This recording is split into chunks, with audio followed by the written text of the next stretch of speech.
Hi, I'm Bobby Azus here with NL10. We have a lot to get to today, so let's get right into the news. Sending it over to Josh with our U.S. news. I'm Joshua Canine here with your U.S. news.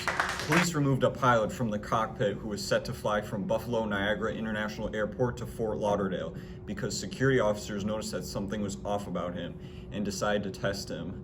When they tested him, they found that his blood alcohol content was 0.17, which is 4 times higher than the limit for pilots. Derek Dombrowski, a JetBlue spokesman, said in a statement that the crew member involved has been removed from his duties. He added that the airline has a very strict zero-tolerance internal alcohol policy and that it was conducting its own internal investigation. The pilot, James Clifton, when questioned, said that he had between 7 and 8 drinks before boarding the flight. Clifton's co-pilot told police that the two had gone out for dinner the night before and that Clifton stayed behind at the restaurant. I bet he did. When he left, reports the Associated Press. He missed the airport shuttle the next morning and arrived late to the airport in an Uber. This man clearly did not have a very good start to his day. Does Big E like White Castle? You have 10 seconds. He was once a star from around the way. My life was never easy. The answer is he wants it burned to the ground. Hi, I'm Ethan Brunner with your hottest tech news. Robots are taking over the restaurant industry, or at least White Castle's restaurants. White Castle says it will deploy robot Flippy 2 at 100 of its more than 350 locations in the Midwest. This is because of a partnership between White Castle and Mizo Robotics. The Flippy robot will work as a fry cook. The robot is not an actual robot, it is just a big mechanical arm that is programmed like a robot. White Castle says that during testing, the robot was able to increase productivity exponentially, but it did not give an exact percentage. White Castle decided to place these robots in its restaurant because of the staff shortage, but says that the robots will not take over humans' jobs because it will create new jobs, including chef techs, which make sure the robot is working properly. Whether there are robots working at White Castle or not, I still will refuse to eat at White Castle. Hello, Stormy Babies! Today I will be delivering you the Kardashian news, or more accurately, the Kanye v. Pete Davidson news. We have a lot to cover, so let's get into it. Ever since Kim and Pete exchanged a kiss on SNL, dating rumors about them have been swirling. And these rumors have only been fueled by the fact that they have consistently been seen out together in public in recent months. But Kim and her new boo have a hater. And of course, I'm talking about Kim's ex-husband, Kanye West. Recently, he's been voicing his opinion on Davidson in both songs and on Instagram. In his new song, Easy, Kanye says, and I quote, "God saved me from that crash just so I can beat Pete Davidson's ass." But that is not the only song Pete has been referenced in.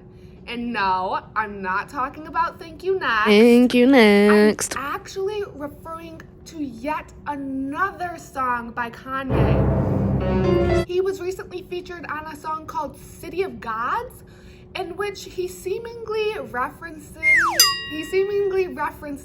hurting Davidson at his workplace by saying, "This afternoon, 100 goons pulling up to SNL. When I pull up, it's dead on arrival." Yikes. Kanye has also gone on various Instagram rants that he posts and then eventually deletes. There are too many posts to explicitly explain all of them, but in one post he told his fans to scream, "Kim Ye forever!" at Pete Davidson if they ever see him in public. In another infamous post, Kanye posted an edit of the Captain America Civil War poster that was changed to include him and Pete as well as their separate teams. Yeah. Kanye's posting and rants and songs have led to further conversations about mental health, bipolar disorder, as well as harassment and death threats. I'm Grace Hingham with your World News. Canadian woman Chris Stewart has spent over $50,000 to clone her ragdoll cat Bear. Bear unfortunately was hit by a car in late January to get away. because now there's a possibility of Stewart receiving 3 identical clones of her late friend. During the cloning process, tissue and DNA was removed from Bear and assigned to 3 different embryos. This means the surrogate cat might give birth to 3 identical kittens, and I guess that's one way to get your money's worth. This new idea of cloning your late pets has been around for a while, more specifically since Dolly the sheep in 1996. Currently, Chris is conducting this experiment through the company Biogen Pets. This company was previously used to clone farm animals, but is now being used for domestic pets, such as Stewart's late friend, Bear. We are definitely interested in seeing how this phenomenon may grow and change the family-pet dynamic. Hello, I'm Bobby Zeus, talking about Michigan sports today. So Michigan basketball and MSU basketball got big wins on Saturday going into the Big Ten tournament. Both teams have a single bye going in the Big Ten tournament. MSU faced Maryland on Thursday, who they beat last Sunday, and Michigan faced Indiana on Thursday, so it's a big day in the state on Thursday. So get loud and cheer your favorite team on to victory on Thursday. Michigan basketball also needs one more win to seal NCAA tournament berth, while MSU is already in. Also, Michigan women's basketball is pretty good, and they are gearing up for March Madness too. Everything has changed since you are watching this in class, but just be sure to stay up to date on your Michigan sports. Everyone here at Millthorpe High School has been wondering the same thing. What's up with those Barnetts? Well, come on with me. I'm Hannibal Camp here with NL10, here to uncover that very truth. Let's see if they're here. Are they here? Oh, look. All 3 in the same place. What a coincidence. Miss Barnett, do you mind if we ask you a few questions? Oh my gosh. Could you introduce yourself to the camera? And Hi. what's your role in the family? I am Mrs. Barnett and I'm the mother. Okay, question 1. What's it like being a Barnett? It's good. That's it. Yeah, that's it. It's really good. Do you have a favorite kid? I do not have a favorite kid. Is your favorite kid actually Juju? Juju is my favorite kid.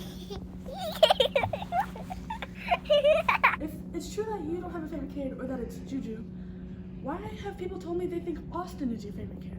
I think that you've said that. Who it came from is not important. Okay. Answer the question. Why do people think that? Because I don't think they know me and my family very well. Okay. Switching gears, what's your favorite song by Austin? Sunlight. Okay. What's your favorite song by Nick?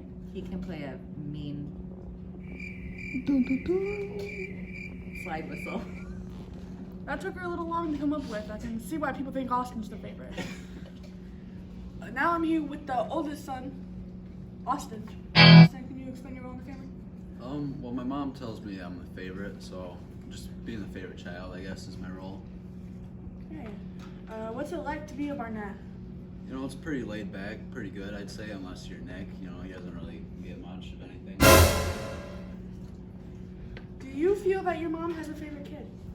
Yeah, she just told me it was me. We heard it here. Topics. What's the meaning behind the name change to Zinc Vacuum? I just think it sounds cool. It's kind of different, so I didn't want my name to be in it. I wanted to be kind of anonymous, so. Do you also own a cleaning company where you vacuum? Yeah, it's a side job for it. And what's your favorite song you've made? Probably Sunlight song, like that one.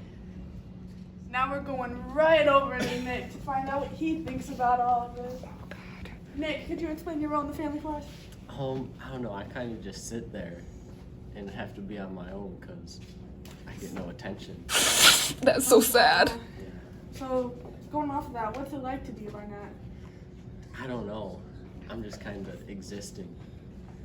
How did it make you feel when you heard Austin say that your mom told him he's a favorite kid? I started tearing up. I was almost crying. Yeah, I bet it didn't help that she didn't deny, huh? Mm-hmm. What's your favorite song Austin has made? I think Belong. Does you like when it's over?